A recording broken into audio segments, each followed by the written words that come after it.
Good afternoon, Brian with Grand Roofing. I did a short just a little bit ago on this roof, but honestly there's too many things to fit in the 60-second clip. So we're going to go a little bit more in depth. Oh, by the way, if you haven't seen it, go back and watch it after this video. And on the way in, if you could, give it a thumbs up. We're going to get a little bit more in depth on why keyway over keyway or keyway near keyway is so bad, and let's see what we can learn from it.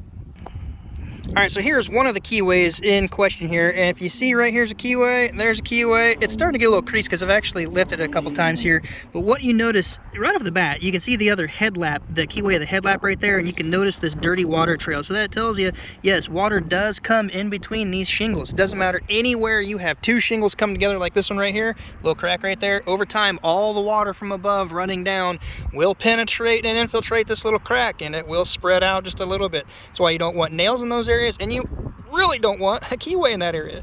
And some might say, oh, it's plenty far over. This is not plenty far over. This is definitely not good. If you look right there, you can see where water gets in. What's under that if water happens to get up under there?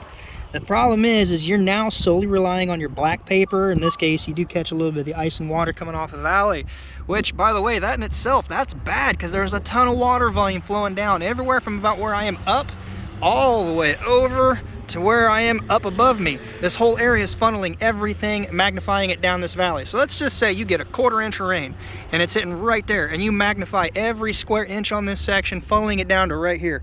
Yes, I am a good 1.5 feet out of the valley here, but it's not good. This should have never been missed. What was the roofer on that did this, or was he wham bam thank you ma'am, volume is key, which it's not. That's not good. There's actually quite a few things I've seen on this roof, from low nails, nails and keyways. I mean, stacked keyway, stacked keyway, stacked keyway, more up there.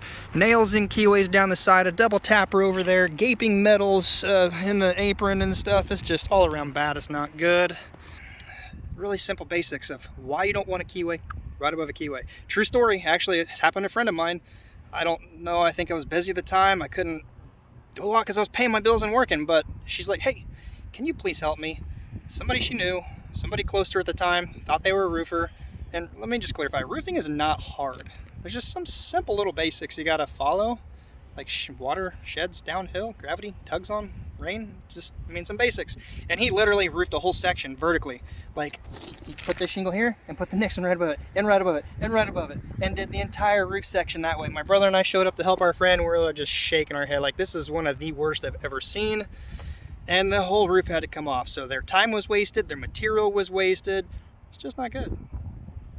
Just do a quick Google search on YouTube for roofing basics, then use some of your common sense and be like, okay, does this person really know what they're talking about? Because just because it's online doesn't mean it's true.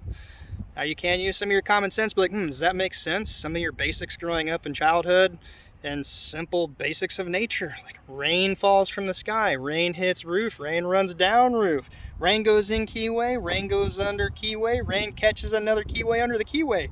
And it's going to continue its way down. So sorry for the sarcasm. I just want to get a little bit more in-depth on why keyway over keyway or keyway too close to a keyway is not good. And maybe you can avoid some mistakes.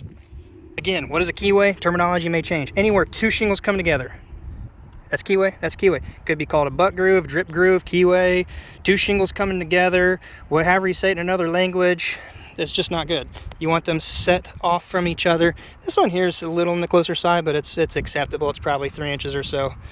Notifications, sorry, hopefully we're still recording and rolling.